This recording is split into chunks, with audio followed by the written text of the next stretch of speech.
শুরু হলো সব খবর। নিয়মিত এই আয়োজনে আপনাদের স্বাগত জানাচ্ছি আমি মৌসুমী আহমেদ লোপা। টঙ্গীর তুরাগ তীরে শুরু হয়েছে মাওলানা জুবায়েরের অনুসারীদের দ্বিতীয় পর্বের বিশ্ব ইজতেমা। ফজরের নামাজের পর আমবয়ানের মধ্য দিয়ে শুরু হয় দ্বিতীয় পর্বের ইজতেমা। এতে অংশ নিচ্ছেন সারা দেশের অন্তত ২২ জেলার মুসল্লিরা। সেই সাথে বিশ্বের ৭২টি দেশের প্রায় ৩৫০০ মুসল্লি অংশ নিয়েছেন এই পর্বে। টঙ্গী থেকে বিস্তারিত জানাচ্ছেন সহকর্মী আশিক মাহমুদ। ফজরের নামাজের পর আমবয়ানের মধ্য দিয়ে টঙ্গীর তুরাগ তীরে শুরু হয়েছে শুরায়ে নিজামের অনুসারীদের দ্বিতীয় পর্বের ইজতেমা। ভোরের তীব্র কুয়াশা উপেক্ষা করে দেশের বিভিন্ন প্রান্ত থেকে জড়ো হতে থাকেন মুসল্লিরা। প্রতি বছর আমি ইজতেমায় আসি, আমি আবার সফরেও যাই। আমাদের শুধু একটাই চাওয়া, যেন আমরা আখিরাতের জন্য কিছু করতে পারি। দুনিয়ার কিছু চাই না, দুনিয়ার কোনো মোহ আমাদের মধ্যে নাই, শুধু একমাত্র আল্লাহকে সন্তুষ্ট করা আর মোহাম্মদ রাসূলুল্লাহ সাল্লাল্লাহু আলাইহি ওয়াসাল্লামের তরিকায় জীবনযাপন করা আমাদের উদ্দেশ্য এবং লক্ষ্য। সবসময় আল্লাহ বিল্লাহ করবো, তসবিহ পড়বো, মহান আল্লাহরে ডাকবো, রসুলকে স্মরণ করবো। দ্বিতীয় পর্বের প্রথম দিন দুপুর পর্যন্ত আনুষ্ঠানিক বয়ান না হলেও প্রতিটি খিত্তায় কোরআন তেলাওয়াত, নফল ইবাদতে মশগুল ছিল সবাই। আত্মশুদ্ধি সহ ইসলামের সুমহান বাণী মানুষের কাছে পৌঁছে দেওয়ার প্রত্যয় তাদের চোখে মুখে। আমাদের নিজের পকেটের পুজো খরচ করে সময় দিয়ে রাত দিয়ে একমাত্র আসিও শুধু আল্লাহকে রাজি করার জন্য। আমরা দিনকে হাসিল করার জন্য, দিন শিখার জন্য, দিনের মেহনত শিখার জন্য নিজে শিখবো, অন্যকে শিখাবো। এই দেশের মানুষের জন্য আল্লাহর কাছে প্রার্থনা করুন বা দোয়া করুন যেন আল্লাহ সবাইকে ভালো রাখে। সারা বিশ্বের মানুষ যাতে শান্তিতে থাকতে পারে, আল্লাহ তাআলার কামিয়াবি লাভ করতে পারে, এই উদ্দেশ্য। বিশ্বের ৭২টি দেশের প্রায় ৩৫০০ বিদেশি মুসল্লি অংশ নিয়েছে এই পর্বে। আলহামদুলিল্লাহ বহুত আচ্ছা, এই দিন কে সফর বহুত আচ্ছা है আলহামদুলিল্লাহ। এই দিনই সফর है ने आखिरत का फिक्र है, जन्नत का फिक्र, अल्लाह की खातिर, ये बहुत अच्छा है। मुसलमान इस मकसद में दुनिया में आया। জোহরের নামাজের পর পাকিস্তানের মাওলানা জিয়াউল হকের হেদায়েতি বয়ানের মধ্য দিয়ে শুরু হয় ইজতেমার মূল আনুষ্ঠানিকতা। পুলিশ বলছে প্রথম ধাপের মতোই কঠোর নিরাপত্তা নিশ্চিত করা হয়েছে টঙ্গী মাঠে। রোববার কারা ড্রোন উড়িয়েছে তাও খতিয়ে দেখা হচ্ছে বলে জানান তিনি। গতকালকে আখেরি মোনাজাতের সময় একটি ড্রোনের ঘটনা ঘটে, যে ড্রোনটি পাবলিকের ড্রোন ছিল। আমরা খতিয়ে দেখছি এটি কারা উড়িয়েছিল। এই ড্রোনটি কোনো একটি বেলুনের সাথে বেঁধে ফুটে যায়, বেলুনগুলি ফুটে যায়, জনগণ আতঙ্ক হয় এবং ছোটাছুটি করে ব্যথা পেয়েছে। আগামী ৫ ফেব্রুয়ারি আখেরি মোনাজাতের মধ্য দিয়ে শেষ হবে মাওলানা জুবায়েরপন্থীদের দ্বিতীয় পর্বের আনুষ্ঠানিকতা। টঙ্গীর এই তুরাগ তীরে প্রতি বছর ২ পর্বে অনুষ্ঠিত হয় বিশ্ব ইজতেমা। তবে বেশ কিছু কারণে এবছরের বিশ্ব ইজতেমা অনুষ্ঠিত হচ্ছে ৩ পর্বে। গতকাল আখেরি মোনাজাতের মধ্য দিয়ে সুষ্ঠুভাবে সম্পন্ন হয়েছে প্রথম পর্বের আনুষ্ঠানিকতা। সব ভেদাভেদ আর রেশারেশি ভুলে আগামী পর্বগুলোও শান্তিপূর্ণভাবে শেষ হবে, এমনটাই প্রত্যাশা সকলের। আশিক মাহমুদ, যমুনা নিউজ, টঙ্গীর তুরাগ তীর, গাজীপুর। দর্শক, ইজতেমা ময়দানে আছেন আমাদের সহকর্মী পলাশ প্রধান, আমরা তার কাছে যাচ্ছি। পলাশ, ইজতেমায় আজ আর কি কি আনুষ্ঠানিকতা আছে একটু বিস্তারিত জানতে চাই। লোপা, এখন মাগরিব নামাজ অনুষ্ঠিত হচ্ছে। আমি যদি একটু ময়দানটি দেখানোর চেষ্টা করব। এখন কিন্তু প্রত্যেকটি খিত্তায় যে নামাজের সেটি আসলে পরিচালিত হচ্ছে। এরপর মাগরিব পর টানা আমবয়ান চলবে, সেটি চলবে রাত ১০টা পর্যন্ত। তবে এই দিচ্ছি আমরা কিন্তু কিছুক্ষণ আগে দেখেছি প্রত্যেকটি যে জামাতবন্দি হয়ে যারা আসলে খিত্তায় অবস্থান করছে তাদের সাথে কিন্তু কথা বলছিলাম। তারা বলছে যদিও জোবার অনুসারী যারা রয়েছে তাদের প্রথম দ্বিতীয় পর্ব যারা, অর্থাৎ দ্বিতীয় পর্ব যারা অনুষ্ঠিত হচ্ছে, যারা অংশগ্রহণ করেছে, তারা বলছিল যদিও তাদের আসতে অনেকটাই দেরি হয়েছে, যেহেতু দ্বিতীয় পর্বে তারা অংশগ্রহণ করার কথা, সেক্ষেত্রে তারা এসে আমবয়ানে অংশ নিচ্ছে। যদিও আজকে দুপুরের পর থেকে মূল আনুষ্ঠানিকতা শুরু হয়েছে, তারা বলছিল যে খুব সহজে এসে তারা যে আমবয়ান শুনছে এটি তাদের পাওয়া বিষয়, সেটি একটি জেনেছি। এবং কিছুক্ষণ আগে আমরা বিদেশি খিত্তায় গিয়েছিলাম, সেটি দেখেছি যে প্রথম পর্বে যারা অংশগ্রহণ করছে তারা কিন্তু দ্বিতীয় পর্বে তারা অংশগ্রহণ করছে। তারা দ্বিতীয় পর্ব শেষ করে মূলত বাংলাদেশ থেকে তারা চলে যাবে, এটি জেনেছি। এবং প্রথম পর্বে এবং দ্বিতীয় পর্বে যারা অংশগ্রহণ করেছে দেশের প্রত্যন্ত অঞ্চল মুসলিমরা, তারা কিন্তু কেউ ১ চিল্লা কেউ ২ চিল্লা দিয়ে কিন্তু তারা বিভিন্ন দেশ বিদেশে বিভিন্ন অঞ্চলে চলে যাবে। তো এ ছিল হচ্ছে ইজতেমার বিষয় এবং সার্বিক নিরাপত্তার বিষয় যদি বলি সেক্ষেত্রে বলবো যে প্রথম পর্বে যে নিরাপত্তা বলা ছিল সেটি কিন্তু দ্বিতীয় পর্ব রাখা হয়েছে, যেটি আসলে পুলিশ কমিশনার গাজীপুর মেট্রোপলিটনে সেটি জানিয়েছিল এবং নিরাপত্তা কিছুটা বাড়িয়েছে, যেহেতু প্রথম পর্বে আখেরি মোনাজাতে ড্রোনের একটি দুর্ঘটনা ঘটেছে, যে কারণে কিন্তু সাদা পোশাকের নিরাপত্তা অনেকটাই বাড়িয়েছে। লোপা। পলাশ, আপনাকে ধন্যবাদ আমাদের সাথে যোগ দেওয়ার জন্য।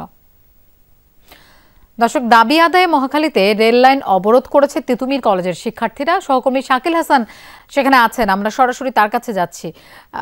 শাকিল, রেল লাইন অবরোধের সবশেষ কি অবস্থা দেখছেন সেটা একটু জানাবেন। সাধারণ মানুষ কি বলছে?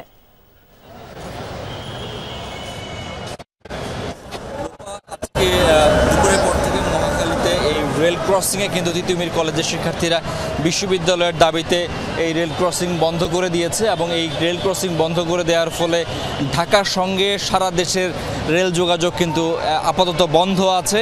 শুধুমাত্র পদ্মা সেতু সংযোগ রেল লাইন দিয়েই রেল চলছে। এই লাইনটি যেহেতু দেশের উত্তর পূর্বাঞ্চল এবং দক্ষিণ পশ্চিমাঞ্চল দিয়ে পুরো রেল যোগাযোগটি এই লাইন দিয়েই সম্পন্ন হয়। এই লাইনটি বন্ধ করার ফলে সারা দেশের সঙ্গে রেল যোগাযোগটি বন্ধ হয়ে গেছে। ওখানে শিক্ষার্থীরা আন্দোলন করছেন এখনও রেল লাইনের উপর বসে। আর এই পাশে পুলিশ সহ অন্যান্য আইনশৃঙ্খলা বাহিনীর সদস্যরা কিন্তু রাস্তার এই পাশটিও বন্ধ করে দিয়েছেন, যে কারণে এই মহাখালী থেকে জাহাঙ্গীর গেট হয়ে যারা বনানী বা উত্তরার দিকে যাচ্ছেন এই পুরো রাস্তাটি বন্ধ রয়েছে এবং এই রাস্তা দিয়ে কোনো গাড়ি চলতে পারছে না। আমরা অসংখ্য মানুষকে দেখছি, আপনি দেখতে পাচ্ছেন আমার ঠিক পাশ দিয়েই মানুষজন বাস থেকে নেমে হেঁটে চলাচল করছেন। আমি বেশ কয়েকজন অসুস্থ রোগীর সঙ্গে কথা বলেছি, অফিস ফেরত মানুষদের সঙ্গে কথা বলেছি, বিভিন্ন কাজে জরুরি কাজে বের হওয়া মানুষদের সঙ্গেও কথা বলেছি। তারা খুবই বিরক্ত এবং তারা বলছেন যে এটি দাবি আদায়ের কোনো উপায় হতে পারে না এবং দিনের পর দিন এই কলেজের শিক্ষার্থীরা রাস্তা অবরোধ করছে এবং এই কারণে কিন্তু এই সড়ক ধরে চলাচলকারী সাধারণ মানুষদের জন্য ব্যাপক দুর্ভোগ বয়ে আনছে এবং এই দুর্ভোগের অবসানের জন্য সরকারের কাছে তারা আবেদন জানিয়েছেন। তারা বলছেন যে এটি দ্রুত একটি যৌক্তিক সমাধান করে এটি এই বিষয়টি সুরাহা করা দরকার, না হইলে এই যে দিনের পর দিন সাধারণ মানুষ এই দুর্ভোগটি ভুগছেন এবং এটির জন্য অনেকেই দায়ী হচ্ছেন এবং এই রাস্তাটি যেহেতু খুবই গুরুত্বপূর্ণ একটি সড়ক রাজধানীর, এই কারণে রাস্তাটি যদি বন্ধ থাকে সারাদিন ভর সারা দেশ মানে শহরের মানুষ কিন্তু আসলে এটির উপরে দুর্ভোগে পড়েন। এবং আপনি দেখতে পাচ্ছেন ক্যামেরায় নিশ্চয়ই অসংখ্য মানুষ গাড়ি থেকে নেমে তারা কয়েক কিলো হেঁটে এই রাস্তাটি হেঁটে পার হচ্ছেন এবং হেঁটে পার হওয়ার জন্য যে জায়গাটুকু দরকার সেই জায়গাটুকু কিন্তু এই যাত্রীরা পাচ্ছেন না, কারণ এক পাশে যেমন শিক্ষার্থীরা অবরোধ করে বন্ধ করে দিয়েছে, আরেক পাশে কিন্তু পুলিশও বন্ধ করে দিয়েছে। পুলিশ কেন এই পাশটি বন্ধ করে দিয়েছে সেটির ব্যাখ্যা কিন্তু আমরা পুলিশ কোনো কর্মকর্তার কাছে পাইনি। সাধারণ মানুষেরও কিন্তু এই প্রশ্নটি ঘুরপাক খাচ্ছে যে রাস্তাটি কেন বন্ধ করে দেওয়া হলো, এখনও কেন সরকারের পক্ষ থেকে এই তিতুমির কলেজের শিক্ষার্থীদের দাবির বিষয়টি যৌক্তিক সমাধান করা হচ্ছে না, বা আইনশৃঙ্খলা বাহিনীও বা যাত্রীদের নিরাপত্তায় কী ব্যবস্থা নিচ্ছে এই প্রশ্নগুলো কিন্তু যাত্রীরা করছেন, সাধারণ মানুষ করছেন। লোপা। শাকিল, আপনাকে ধন্যবাদ আমাদের সাথে যোগ দেওয়ার জন্য। রোজায় খাদ্য নিত্য প্রয়োজনীয় পণ্যের মূল্য স্থিতিশীল রাখতে চাঁদাবাজিদের বিরুদ্ধে কঠোর অভিযান চালানোর নির্দেশ দিয়েছেন প্রধান উপদেষ্টা অধ্যাপক মোহাম্মদ ইউনূস।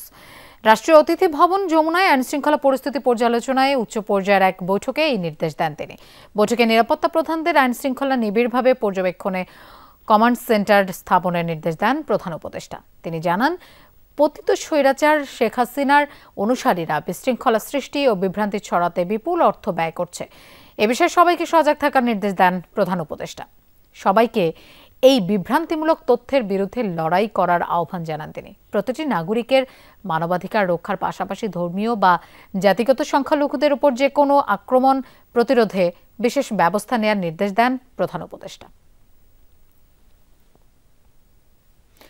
আইনশৃঙ্খলা রক্ষাকারী বাহিনী সর্বদা সজাগ আছে।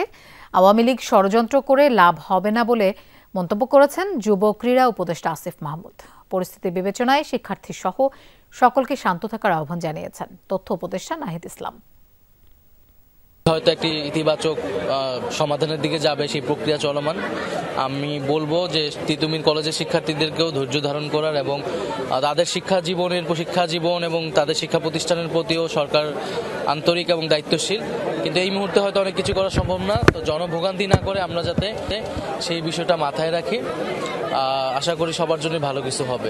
উস্কে দেওয়ার মতো পরিস্থিতি 5 আগস্টের পর থেকেই ঘটছে এবং ফেব্রুয়ারিকে কেন্দ্র করে এক ধরনের বিশৃঙ্খলা তৈরি করার চেষ্টা আছে, কিন্তু এখন পর্যন্ত তারা তাতে সফল হয়নি। আপনারা জানেন যে বাংলাদেশের জনগণ এটা নিয়ে খুবই উদ্বিগ্ন এবং মানুষ চায় না আওয়ামী লীগ কোনোভাবেই তার মতাদর্শ, তার নাম নিয়ে একটা এরকম গণহত্যা ঘটানোর পর আবারও ফিরে আসুক।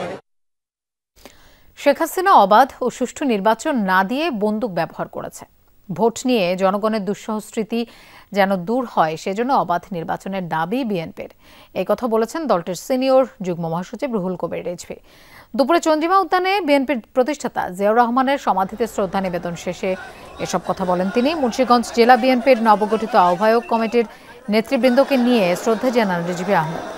সংস্কার এটি চলমান প্রক্রিয়া উল্লেখ করে রিজভী বলেন, বিএনপি সংস্কারের বিরোধী নয়, তবে সংস্কারের নামে নির্বাচনের জন্য যুগ যুগ অপেক্ষা করা চলবে না। সরকারকে দায়িত্বশীল করতেই বিএনপি সমালোচনা করে উল্লেখ করে রিজভী বলেন, আইন শৃঙ্খলা পরিস্থিতির উন্নতি হচ্ছে না, দাম কমছে না নিত্যপণ্যের। পুলিশের শটগান ব্যবহার চিরদিনের জন্য নিষিদ্ধ করার দাবি জানান বিএনপির এই নেতা। আন্দোলন দমানোর জন্য অথবা যে কোনো রাজনৈতিক কর্মসূচিকে দমন করার জন্য গুলির ব্যবহার, শটগানের ব্যবহার চিরদিনের জন্য নিষিদ্ধ করতে হবে। আবার শেখ হাসিনা চক্রান্ত করার জন্য তার নেতাকর্মীদেরকে নির্দেশ দিচ্ছে, কিন্তু জনগণের সাড়া না পেয়ে এখন তারা হরতাল আর অবরোধ করছেন অনলাইনে, জনগণের মধ্যে যেতে পারছে না। রাজধানীর বাড্ডা থানার অটোরিকশা চালক হাফিজুল শিকদার হত্যা মামলায় সাবেক মন্ত্রী ডাক্তার দীপুমণি আনিসুল হক, সাবেক প্রধানমন্ত্রীর উপদেষ্টা সালমান এফ রহমান, সাবেক মেয়র আতিকুল ইসলাম, সাবেক প্রতিমন্ত্রী জুনাদ আহমেদ পলক, সাবেক বিচারপতি শামসুদ্দিন চৌধুরী মানিক সহ 9 জনকে 2 দিনের রিমান্ড আদেশ দিয়েছেন আদালত। সোমবার ঢাকার মেট্রোপলিটন ম্যাজিস্ট্রেট জিএম ফারহান ইশতিয়াকের আদালত শুনানি শেষে এই আদেশ দেন। পাশাপাশি রাজধানীর কোতোয়ালি থানার মামলায় ঢাকা 7 আসনের সাবেক সংসদ সদস্য সোলাইমান সেলিম এবং ঢাকা দক্ষিণ সিটি কর্পোরেশনের 36 নম্বর ওয়ার্ডের সাবেক কাউন্সিলর রঞ্জন বিশ্বাসকে 2 দিনের রিমান্ড আদেশ দেন একই আদালত। এছাড়াও বাড্ডা, মিরপুর, কাফরুল ও কদমতলী থানার একাধিক হত্যা মামলায় সাবেক শিল্প প্রতিমন্ত্রী কামাল আহমেদ মজুমদার, অবসরপ্রাপ্ত মেজর জেনারেল জিয়াউল হাসান, ঢাকা মহানগর উত্তর মহিলা আওয়ামী লীগের যুগ্ম সম্পাদক রোকেয়া জামাল সহ 12 জনকে গ্রেফতার দেখানো হয়েছে। আনিসুল হক, আতিক সাহেবকে সদস্য করে দেওয়া হয়েছে। এছাড়াও আরো 4 জনকে, কামাল আহমেদ মজুমদার তাকে 2 মামলায় এবং আনিসুল হক এবং জিয়াউল হাসানকে 1 মামলায় এবং আনিসুল হককে আরো 2 মামলায় গ্রেফতার দেখানো হয়েছে। 12/11/2024 মামলায় তাদেরকে 5 দিনের রিমান্ড চেয়েছিল। মাননীয় আদালত বিবেচনা করে 2 দিন করে পুলিশ রিমান্ড মঞ্জুর করে। গোপালগঞ্জে পুলিশের উপর হামলার ঘটনায় মামলা হয়েছে। পুলিশ বাদী হয়ে 175 জনের নাম উল্লেখ এবং অজ্ঞাত 300 জনকে আসামি করে মামলা করেছে। গতকাল সন্ধ্যায় হামলায় টুঙ্গিপাড়া থানার 5 পুলিশ সদস্য আহত হয়। এরপর থেকে থমথমে পরিস্থিতি বিরাজ করছে। ঘটনার পর থেকে এলাকায় সেনাবাহিনী টহল দিচ্ছে। গ্রেফতারের ভয়ে এলাকা পুরুষ শূন্য হয়ে পড়েছে। গতকাল টুঙ্গিপাড়ায় লিফলেট বিতরণের সময় পুলিশ এক দোকানদারকে আটক করলে দেখা দেয় উত্তেজনা। এক পর্যায়ে স্থানীয় আওয়ামী লীগ নেতাকর্মীরা তাকে পুলিশের কাছ থেকে ছিনিয়ে নেয়। ভাঙচুর করা হয় পুলিশের গাড়ি।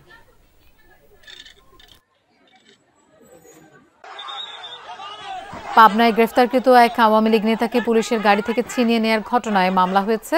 গতরাতে এসআই আজহার সুজানগর থানায় অজ্ঞাতদের আসামি করে মামলাটি করেন। এতে 64 জনের নাম উল্লেখ এবং প্রায় 300 জনকে অজ্ঞাত আসামি করা হয়েছে। পুলিশ জিজ্ঞাসাবাদের জন্য আটক করেছে 11 জনকে। গতকাল সুজানগর উপজেলার মথুরাপুর গ্রামে উপজেলা আওয়ামী লীগের সভাপতি ও এজাহারভুক্ত আসামি আব্দুল ওহাবকে গ্রেফতার করে পুলিশ। এ সময় স্থানীয় আওয়ামী লীগ নেতাকর্মী ও ওহাবের সমর্থকরা তাকে পুলিশের কাছ থেকে ছিনিয়ে নেয়। আহত হন 5 পুলিশ সদস্য। আব্দুল ওহাব সাবেক উপজেলা চেয়ারম্যান ও পৌর মেয়র ছিলেন।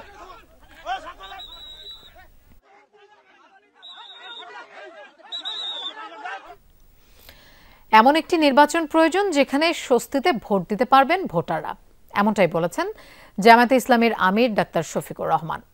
গেল বছরের বন্যায় ক্ষতিগ্রস্ত ফেনীর বল্লার মুখ বাঁধ পরিদর্শনে গিয়ে তিনি বলেন, মুহুরী নদীতে স্থায়ী বাঁধ নির্মাণের দাবি দীর্ঘদিনের। বাঁধ নির্মাণে দ্রুত ব্যবস্থা নেওয়ার আহ্বান জানান তিনি। ন্যূনতম সংস্কারের আগে নির্বাচনের পরিবেশ তৈরি হবে না বলেও মন্তব্য করেন জামায়াতের আমির। সুষ্ঠু নির্বাচনের পরিবেশ তৈরি না হওয়া পর্যন্ত সবাইকে ধৈর্য ধরার আহ্বান জানান তিনি। এ সময় জামায়াতের বিভিন্ন স্তরের নেতাকর্মীরা উপস্থিত ছিলেন। এমন একটা নির্বাচন এই জাতির পাওয়া প্রয়োজন যে নির্বাচনে আসলে স্বাচ্ছন্দ্যের সাথে প্রত্যেকটি ভোটার তার ভোট দিতে পারবে, আর প্রত্যেকটি প্রাপ্তবয়স্ক মানুষের ভোটও নিশ্চিত হবে, সেটা দেশে এবং প্রবাসে। রাজনৈতিক দল হিসেবে নিবন্ধন পেয়েছে বাংলাদেশ ডেভেলপমেন্ট পার্টি বিডিপি। কিছু সংস্কারের পর 1 থেকে 1.5 বছরের মধ্যে নির্বাচন চায় দলটি। সকালে নির্বাচন কমিশন ভবনে সচিব আক্তার আহমদের কাছ থেকে নিবন্ধনপত্র গ্রহণ করেন দলটির চেয়ারম্যান ও সাধারণ সম্পাদক। মুক্তিযুদ্ধ জুলাইয়ের চেতনাকে ধারণ করে রাজনীতি করতে চায় তারা, জানান চেয়ারম্যান আনোয়ারুল ইসলাম। তিনি বলেন, যারা 71 ও 24-এর চেতনাকে ধারণ করবে, আরেকটি জুলাই তৈরি হবে না, এমন দলের সাথে জোট করবে তারা। বিজেপি নির্বাচন ও সংস্কার দুটোই চায় জানিয়ে চেয়ারম্যান বলেন, মূল সংস্কারগুলো করবে নির্বাচিত সরকার। নির্বাচনে 300 আসনে প্রার্থী দেওয়ার লক্ষ্যে কাজ শুরু করবে দলটি। পূর্ণ সংস্কার কখনো সম্ভব না, পূর্ণ সংস্কার রাজনৈতিক দলেই করবে, কিন্তু বেসিক যে সংস্কারগুলো চলমান সেইগুলোর একটা বাস্তব প্রতিফলন হওয়া পর্যন্ত আমরা অপেক্ষা করি। সেটা সর্বোচ্চ 1 বছর থেকে 1.5 বছর, তার চেয়ে বেশি হওয়া মনে দেশের জন্য মঙ্গলজনক হবে না। অমর একুশে বইমেলার 3য় দিন আজ। মেলা প্রাঙ্গণ থেকে এই মুহূর্তে আমাদের সাথে যোগ দিচ্ছেন সহকর্মী শওকত মঞ্জুর শান্ত। শান্ত, বইমেলায় পাঠক লেখকের ভিড় কেমন দেখছেন এই মুহূর্তে? নতুন কোন কোন বই পাঠকদের নজর কেড়েছে? সন্ধ্যা নামতে নামতেই কিন্তু মানুষের ভিড় বেড়েছে এবং লেখক প্রকাশক যারা উপস্থিত আছেন প্রত্যেকেই কিন্তু মানুষের এই অংশগ্রহণটাকে অনেক পজিটিভলি দেখছেন এবং তারা বলছেন যে এই যে সাড়া মানুষের যদি এটা স্বাভাবিকভাবে বাড়তে থাকে এবং এভাবেই যদি চলতে থাকে তাহলে তারা আশাবাদী যে তাদের বইমেলাটি এবার খুব চমৎকার হবে এবং তারা প্রত্যাশা করছেন যে গেলবারের তুলনায় বা কয়েকবারের তুলনায় এবারের বইমেলার সাড়া অনেকটাই ভালো মনে হচ্ছে এখন পর্যন্ত। এবং নতুন বইয়ের কথা যদি বলি, আজকে নতুন বই এসেছে 32টি এবং গতকাল এবং এর আগের দিন মিলিয়ে এখন পর্যন্ত 45টি নতুন বই এসেছে এবং সেখানে তরুণ লেখকদের অংশগ্রহণ রয়েছে এবং জনপ্রিয় লেখকের বইয়ের জন্য আরও কিছুদিন অপেক্ষা করতে হবে। যতগুলো প্রকাশনীর সাথে আমার কথা হয়েছে তারা বলছে যে সপ্তাহখানেকের মধ্যেই তাদের প্রচেষ্টা থাকবে যে বইগুলো তাদের আসার কথা সেগুলো যাতে চলে আসে এবং মেলার পাঠকরা যাতে সেগুলো সংগ্রহ করতে পারেন। এবং পাঠকদের সাথে কথা হচ্ছিল, তারা কিন্তু জানাচ্ছিলেন যে আসলে প্রবাদ প্রতিম লেখক হুমায়ুন আহমেদের যেই বইগুলো এখনও সংগ্রহ করতে পারেননি তারা সংগ্রহ করার চেষ্টা করছেন এবং সেগুলো একটা স্মৃতি হিসাবে রেখে দেওয়ার একটা চেষ্টা যেমন রয়েছে, পাশাপাশি তরুণ লেখক সাদাত হোসেনের লেখা নিয়েও কিন্তু তাদের আগ্রহ রয়েছে এবং সবাই চেষ্টা করছেন পছন্দের লেখকের কাছ থেকে অটোগ্রাফ নিয়ে যদি আসলে বইটি সংগ্রহ করা যায় সেটি হচ্ছে তাদের জন্য খুব বেশি আগ্রহের একটা বিষয় রয়েছে। সব মিলে বলতে হবে এখন পর্যন্ত মাত্র 3 দিন হয়েছে মেলার এবং এতেই কিন্তু মানুষের সাড়া পড়েছে অনেকটা এবং প্রকাশকরা কিন্তু বেশ সন্তুষ্ট এখন পর্যন্ত। তারা প্রত্যাশা করছেন প্রতিটি দিন এমন মানুষের সাড়া থাকবে। লোপা। শান্ত, আপনাকে ধন্যবাদ আমাদের সাথে যোগ দেওয়ার জন্য। বিপিএল এর খবর, রংপুর রাইডার্সকে বিদায় করে কোয়ালিফায়ার 2-তে জায়গা করে নিল খুলনা টাইগার্স। রাসেল ডেভিডদের উড়িয়ে এনেও খুলনার বোলিং তোপে মাত্র 85 রানে গুটিয়ে যায় রংপুরের ইনিংস। জবাবে প্রায় 10 ওভার 9 উইকেট হাতে রেখে সহজ জয় পায় খুলনা। আইএল টি20 থেকে 2 দল বাদ পড়ায় বিপিএল এর শেষ 4-এর লড়াইয়ে যুক্ত হয়েছে এক ঝাঁক নামি দামি ক্রিকেটার। খুলনার বিপক্ষে এই যেমন রংপুরের একাদশে ছিলেন English opener James Vince, Australian team David আর ক্যারিবিয়ান তারকা আন্দ্রে রাসেল। খুলনা একাদশেও যুক্ত হন 2 ক্যারিবিয়ান শিমরন হিটমেয়ার ও জেসন হোল্ডার। তাই তো জমজমাট লড়াই দেখার প্রত্যাশায় মাঠে হাজির গ্যালারি ভর্তি দর্শক। কিন্তু মাঠের খেলা হয়েছে একেবারেই ম্যাড়ম্যাড়ে একপেশে।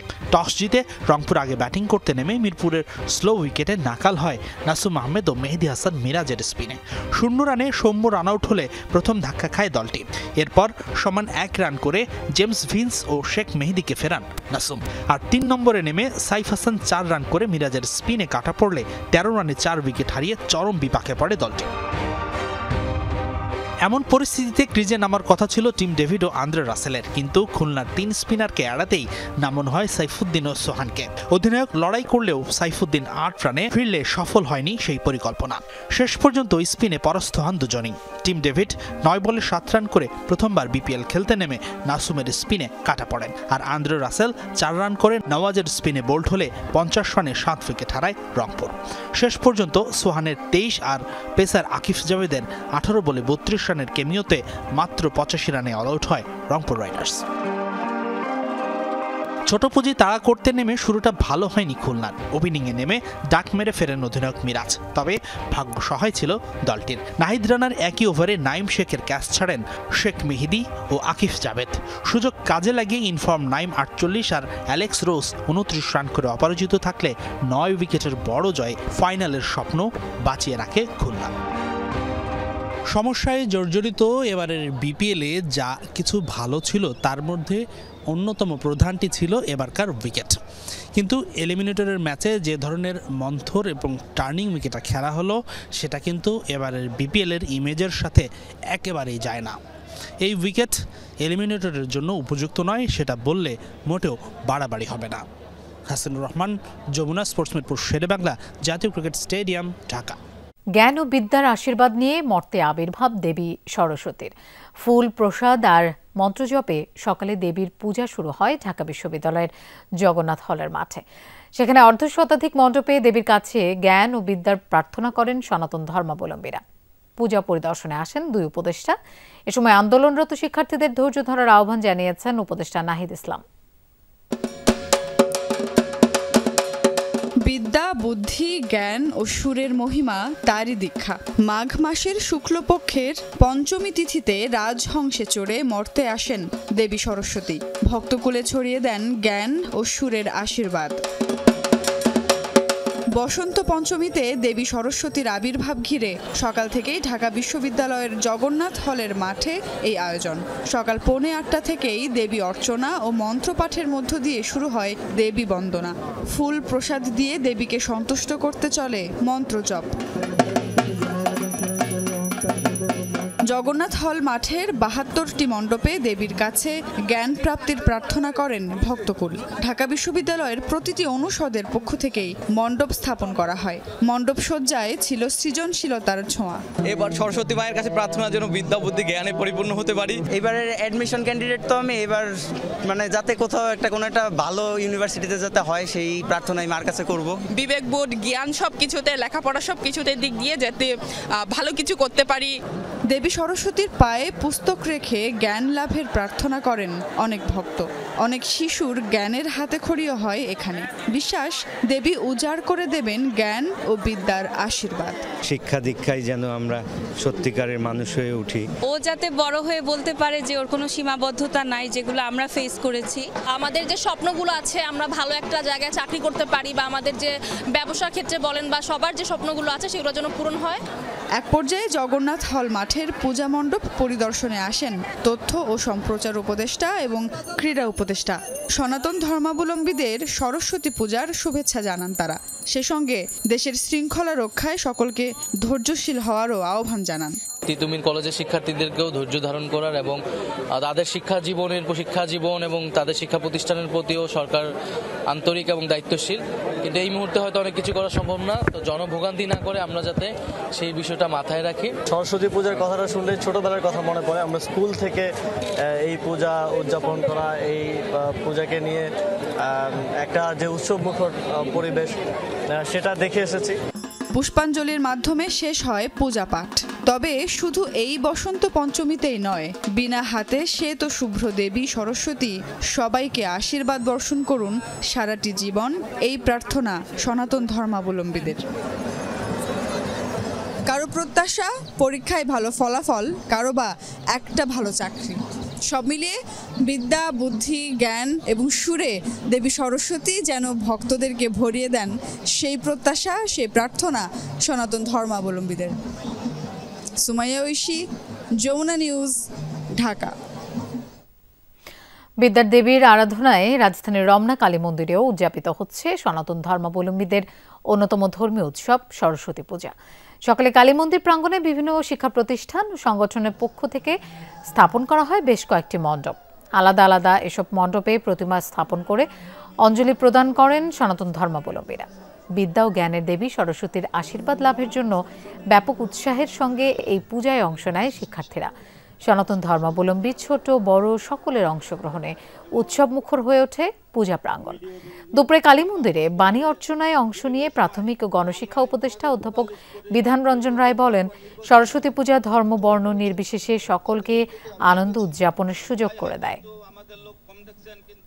আমি এবছর এসএসসি দিব, তো ভগবানের কাছে চেয়েছিলাম যে যেন একটু ভালো রেজাল্ট পাই। আমরা মায়ের কাছে চেয়েছি যাতে আমরা এইচএসসি পরীক্ষা খুব ভালোভাবে দিতে পারি। দুটা ফ্রেন্ড একসাথে আসছি, ম্যাচিং শাড়ি, মানে অনেক ভালো লাগতেছে আর কি। খুবই ভালো লাগছে। আর আমার বাচ্চার বয়স মাত্র 1 বছর, মানে 11 মাস, তো ওর প্রথম সরস্বতী পূজা, সেজন্য আমি খুব এক্সাইটেড যে ওকে মা সরস্বতীকে দেখাবো। জ্ঞান এবং মানবিক মূল্যবোধগুলোকে উপরে তুলে ধরা এবং এর মাধ্যমেই আমরা একটা জ্ঞান সমৃদ্ধ এবং মানবিক সমাজ গড়ে তুলতে পারি। সরস্বতী পূজায় এটি আমাদের কামনা। এদিকে ব্যাপক উৎসাহ উদ্দীপনার মধ্য দিয়ে বিএসএমএমইউতে উদযাপিত হলো সরস্বতী পূজা। সকালে বিশ্ববিদ্যালয় প্রাঙ্গণে বিদ্যাদেবীর বন্দনায় শুক্লা পঞ্চমী তিথিতে এই পূজা উদযাপন করা হয়। সার্বজনীন এই উৎসবে আগত সবাইকে শুভেচ্ছা জানান বিশ্ববিদ্যালয়ের উপাচার্য অধ্যাপক ডাক্তার মোহাম্মদ শাহিনুল আলম। পূজায় বিদ্যাদেবীর কৃপা লাভের আশায় অঞ্জলি প্রদান করতে আসেন বিএসএমএমইউ এর শিক্ষার্থী সহ সনাতন ধর্মাবলম্বী সকল পর্যায়ের কর্মকর্তা কর্মচারীরা।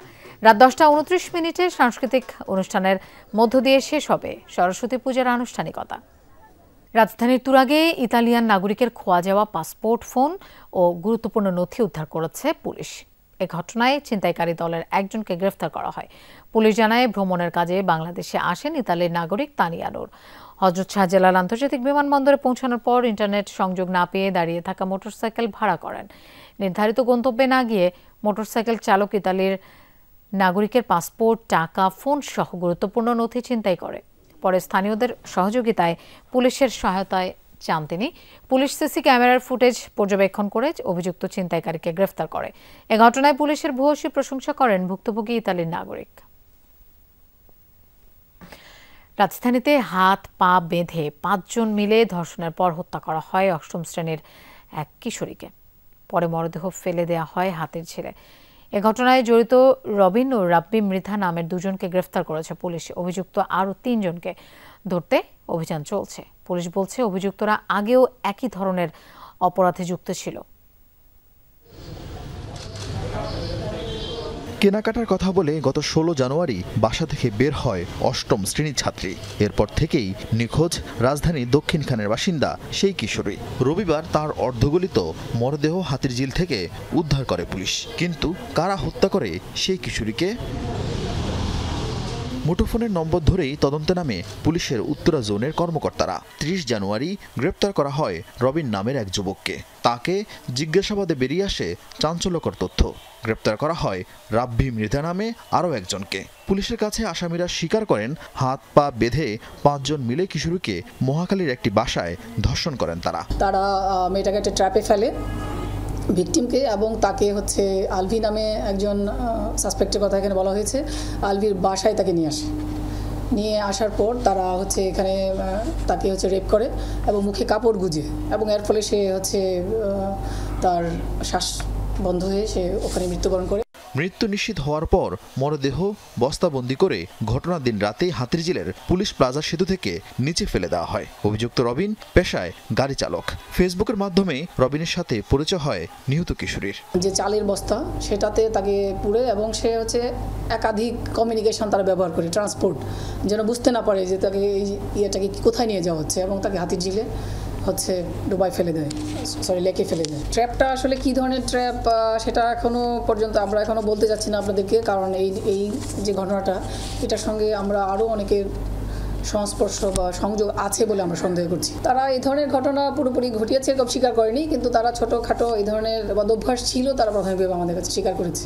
ডিএমপির মিডিয়া সেন্টারে সংবাদ সম্মেলনে পুলিশ জানায় ঘটনার সাথে রাজনৈতিক কোনো সংশ্লিষ্টতা খুঁজে পায়নি তারা। অভিযুক্ত বাকি 3 জনকে গ্রেপ্তারে অভিযান অব্যাহত আছে বলে জানায় পুলিশ। বাকি 3 জন হচ্ছে এই গ্রুপের সঙ্গে যুক্ত হয়। আরিফিন শাকিল, যমুনা নিউজ, ঢাকা। বিপিএলে পারিশ্রমিক পরিশোধ না করায় পুলিশ হেফাজতে নেওয়া হয়েছিল দুর্বার রাজশাহীর মালিক শফিকুর রহমানকে। 3 কিস্তিতে আজ এবং 7 ও 10 ফেব্রুয়ারির মধ্যে সমস্ত পাওনা পরিশোধ করার প্রতিশ্রুতি দেয়ায় মুক্তি পেয়েছেন তিনি। তা পূরণে ব্যর্থ হলে তার বিরুদ্ধে যে কোনো আইনগত ব্যবস্থা গ্রহণ করা যাবে মর্মে জানিয়েছেন শফিকুর রহমান। বিকেলে ক্রিকেটারদের প্রতিশ্রুত অর্থ দেয়া শুরু করেছে দলটি। কথা ছিল বিপিএলের চট্টগ্রাম পর্ব শেষ হবার আগেই রাজশাহী ক্রিকেটারদের 50% পারিশ্রমিক দেয়া হবে, কিন্তু দেননি। ঢাকায় এসে আবারও ক্রিকেটাররা বিদ্রোহ করেন। বিদেশি ক্রিকেটাররা ম্যাচ বর্জন করলেও চেক পেয়ে ম্যাচ খেলেন দেশি ক্রিকেটাররা, তবে আবারও বাউন্স হয় সেই চেক। এরপর বিসিবি ও ক্রিকেটারদের চাপে 2 ফেব্রুয়ারি পারিশ্রমিক দেবার প্রতিশ্রুতি দেন রাজশাহীর স্বত্বাধিকারী শফিকুর রহমান। এমনকি যুব ও ক্রীড়া উপদেষ্টা আসিফ মাহমুদকেও একই প্রতিশ্রুতি দিয়েছিলেন তিনি, কিন্তু রোববার ডেডলাইন ডেতেও টাকা না দেবার ধৃষ্টতা দেখান শফিক। পাওনা না পেয়ে হোটেল ছাড়েনি ক্রিকেটাররা। ক্রিকেটারদের সরঞ্জাম আটকে দিয়ে টাকার দাবি জানিয়েছে বাস মালিক। দেশ ছেড়ে যেতে পারছেন না বিদেশি ক্রিকেটাররা। এমন পরিস্থিতিতে পালিয়ে যেতে পারেন শফিকুর রহমান, এমন গুঞ্জনও ওঠে। এই খবর শুনে নড়ে চড়ে বসে সংশ্লিষ্ট সকল বিভাগ। সোমবার সকালে যুব ও ক্রীড়া মন্ত্রণালয় থেকে জানানো হয়, দিনের প্রথম প্রহরে পুলিশ হেফাজতে নেওয়া হয় রাজশাহী দলের স্বত্বাধিকারী শফিকুর রহমানকে। বারবার কথা দিয়ে পেমেন্ট না দেয়ায় জিজ্ঞাসাবাদ করা হয় তাকে। পুলিশ হেফাজতে দোষ স্বীকার করে নিয়ে 25% হারে 3, 7 এবং 10 ফেব্রুয়ারি 3 কিস্তিতে দলের সমস্ত পাওনা পরিশোধ করবেন এমন আশ্বাস দেন তিনি। তবে কেবল খেলোয়াড় নয়, প্রতি কিস্তিতে দলের সংশ্লিষ্ট সকলকেই পাওনা বুঝে দেবার নিশ্চয়তা দেন শফিক। অন্যথায় তার বিরুদ্ধে যে কোনো আইনগত ব্যবস্থা গ্রহণ করা যাবে মর্মে জানিয়ে মুক্তি পান তিনি। সোমবার সকালে আবারও রাজশাহী ক্রিকেটারদের সাথে যোগাযোগ করে যমুনা টেলিভিশন। পাওনা অর্থ দেয়া হবে এমন প্রতিশ্রুতি পাবার কথা জানিয়ে হোটেলেই আছেন ক্রিকেটাররা। যুব ও ক্রীড়া মন্ত্রণালয়ের প্রেস রিলিজে এটা উল্লেখ করা হয়, দুর্বার রাজশাহীর ফ্র্যাঞ্চাইজি তার দলের খেলোয়াড়, কোচিং স্টাফ এবং ম্যানেজমেন্টের সঙ্গে একের পর এক চুক্তি লঙ্ঘন করে বিপিএল এর পাশাপাশি রাষ্ট্রের সম্মান আন্তর্জাতিক অঙ্গনে প্রশ্নবিদ্ধ করেছেন। হাসিনুর রহমান, যমুনা স্পোর্টস, ঢাকা। দর্শক, প্রধান উপদেষ্টার deputy press secretary Azad Majumdar brief করছেন। আমরা সরাসরি চলে যাচ্ছি সেখানে। ডিসেম্বর হত্যাকাণ্ডের একটা তালিকাও সংগ্রহ করেছি। এই হত্যাকাণ্ডের মধ্যেই আসলে এই 23টি হত্যাকাণ্ড অন্তর্ভুক্ত। 22টি, একটি তো আসলে গত জানুয়ারির ঘটনা। তো সেখানে দেখা গেছে যে পুলিশের যে ডাটা, তাতে দেখা গেছে যে গত আসলে 5 বছরের মধ্যে এই বছরই এই গত 4 মাসে সেপ্টেম্বর থেকে ডিসেম্বরে সবচেয়ে কম হত্যাকাণ্ড সংঘটিত হয়েছে। আমাকে একটু সময় দেন, আমি আপনাদেরকে পরিসংখ্যানটা বলছি এবং পরবর্তীতে এই পরিসংখ্যানটা আমি আপনাদের সাথে শেয়ার করব আমাদের নিজস্ব হোয়াটসঅ্যাপ গ্রুপে। আমাদের পুলিশের দেওয়া তথ্য অনুযায়ী দেখা গেছে যে আসলে 2020 সালে সংঘটিত হত্যাকাণ্ড এই 4 মাসে সেপ্টেম্বর থেকে ডিসেম্বর 1113, 2021 সালে 992, 2022 সালে 1015, 2023 সালে 958 এবং 2024 সালে সেপ্টেম্বর থেকে ডিসেম্বরে সারা দেশে বিভিন্ন ঘটনায় হত্যাকাণ্ড সংঘটিত হয়েছে 947। এটাকে আমরা মনে করি যে আইন শৃঙ্খলা পরিস্থিতি উন্নতির একটা লক্ষণ। আপনারা জানেন যে বর্তমান অন্তর্বর্তীকালীন সরকার অত্যন্ত চ্যালেঞ্জিং একটা মুহূর্তে দায়িত্ব গ্রহণ করেছে। দায়িত্ব গ্রহণ করার পর আইন শৃঙ্খলা পরিস্থিতিকে নিয়ন্ত্রণে আনার জন্য সরকারকে যথেষ্ট কাজ করতে হয়েছে এবং ব্যাগও পেতে হয়েছে। তারপরেও এই পরিসংখ্যান আসলে সাক্ষী দিচ্ছে যে সরকারের যে উদ্যোগগুলো সেগুলো কিছুটা হলেও সফলতা পেয়েছে। দেশীয় সিরামিক শিল্প রক্ষায় জ্বালানি গ্যাসের মূল্য পুনরায় বৃদ্ধি না করা সহ 3 দফা দাবি জানিয়েছে Bangladesh ceramic manufacturers and export association. দুপুরে ঢাকা রিপোর্টার্স ইউনিটির নসরুল হামিদ মিলনায়তনে আয়োজিত সংবাদ সম্মেলনে অ্যাসোসিয়েশনের সভাপতি মইনুল ইসলাম এসব দাবি তুলে ধরেন। দেশীয় সিরামিক শিল্পের স্বার্থ সংরক্ষণ, বিনিয়োগ, কর্মসংস্থান সৃষ্টি ও মেড ইন বাংলাদেশ ব্র্যান্ডিং প্রচেষ্টাকে এগিয়ে নিতে সম্পূরক শুল্ক প্রত্যাহারের দাবি জানানো হয়। একটি জ্ঞান নির্ভর মানবিক সমাজ গড়ে তুলতে আহ্বান জানিয়েছেন প্রাথমিক ও গণশিক্ষা উপদেষ্টা অধ্যাপক ডাক্তার বিধান রঞ্জন রায় পোদ্দার। বিকেলে নর্থ সাউথ ইউনিভার্সিটিতে সরস্বতী পূজা উপলক্ষে আয়োজিত অনুষ্ঠানে যোগ দিয়ে তিনি এই আহ্বান জানান। বলেন, সব ধর্মের মানুষের মাঝে সম্প্রীতি থাকবে এমন এক বাংলাদেশ গড়ে তুলতে হবে। এ সময় নর্থ সাউথ ইউনিভার্সিটির উপাচার্য অধ্যাপক আব্দুল হান্নান চৌধুরী বলেন, শিক্ষার্থীদের উচিত সকল ধর্মের বর্ণের বিশ্বাসকে সম্মান করা, তবেই অসাম্প্রদায়িক বাংলাদেশ গড়া সম্ভব হবে। এ সময় নর্থ সাউথ ইউনিভার্সিটির শিক্ষার্থীদের অংশগ্রহণে সরস্বতী পূজা উপলক্ষে সাংস্কৃতিক অনুষ্ঠান পরিবেশিত হয়। শরীয়তপুরে দৈনিক সমকালের জেলা প্রতিনিধি সোহাগ খান সুজনের উপর হামলা চালিয়েছে দুর্বৃত্তরা। এ সময় আহত হন আরও 3 সাংবাদিক। দুপুরে জেলা প্রশাসক কার্যালয়ের সামনে এই ঘটনা ঘটে। পুলিশ জানায়, গত মঙ্গলবার সদর হাসপাতালের মেডিকেল অফিসার কাজী মোহাম্মদ ইলিয়াস এক রোগীর ব্যবস্থাপত্র ছুঁড়ে ফেলেন। ঘটনাটি নিয়ে সংবাদ প্রকাশ করে গণমাধ্যম কর্মীরা। পরে নুরুজ্জামান শেখ নামে এক ব্যক্তি ওই চিকিৎসকের পক্ষ নিয়ে বিভিন্ন অনলাইন পোর্টালে সংবাদ প্রকাশ করে। বিষয়টি নিয়ে নুরুজ্জামানের সাথে সোহাগ খান সুজন সহ বেশ কয়েকজন সাংবাদিকের বাকবিতণ্ডা হয়। এক পর্যায়ে নুরুজ্জামান, তার ভাই শামীম শেখ সহ কয়েকজন সন্ত্রাসী দেশীয় অস্ত্র নিয়ে সোহাগের উপর হামলা চালায়। গুরুতর আহত অবস্থায় উদ্ধার করে হাসপাতালে ভর্তি করা হয় তাকে। এই বিষয়ে মামলার প্রস্তুতি চলছে বলেও জানিয়েছে পুলিশ। ফল আমদানিতে অতিরিক্ত শুল্ক আরোপ করায় আগামীকাল থেকে আমদানি বন্ধের আলটিমেটাম দিয়েছে ব্যবসায়ী সমিতির সদস্যরা। তাদের অভিযোগ, গত 9 জানুয়ারি আমদানি করা তাজা ফলের উপর সম্পূরক শুল্ক 20% থেকে বাড়িয়ে 30% করে সরকার। এর ফলে বাজারে আমদানিকৃত ফলের সরবরাহ কমে যাওয়ায় দাম বাড়ছে, যা সাধারণ ক্রেতাদের নাগালের বাইরে। উচ্চ শুল্কের কারণে আগের মতো ফল আমদানি করতে পারছে না ব্যবসায়ীরা। তাই রমজানের আগে ফলের উপর অতিরিক্ত শুল্ক না কমানোয় ফল আমদানি বন্ধের আলটিমেটাম দিয়েছেন ব্যবসায়ীরা। সাভারে বিএনসিসি প্রশিক্ষণ একাডেমিতে 10 দিনব্যাপী রমনা রেজিমেন্ট ক্যাম্প 2025 শেষ হয়েছে। সকালে সমাপনী কুচকাওয়াজে সালাম গ্রহণ করেন বিএনসিসির মহাপরিচালক ব্রিগেডিয়ার জেনারেল আবু সাইদ আল মসউদ। এতে অংশ নেন রমনা রেজিমেন্টের আওতাধীন বিভিন্ন শিক্ষা প্রতিষ্ঠানের 32 জন বিএনসিসি সহ 662 জন ক্যাডেট। দেশ ও জাতির সেবায় নিজেদের আত্মনিয়োগে এই প্রশিক্ষণ কাজে আসবে বলে জানান বিএনসিসির মহাপরিচালক।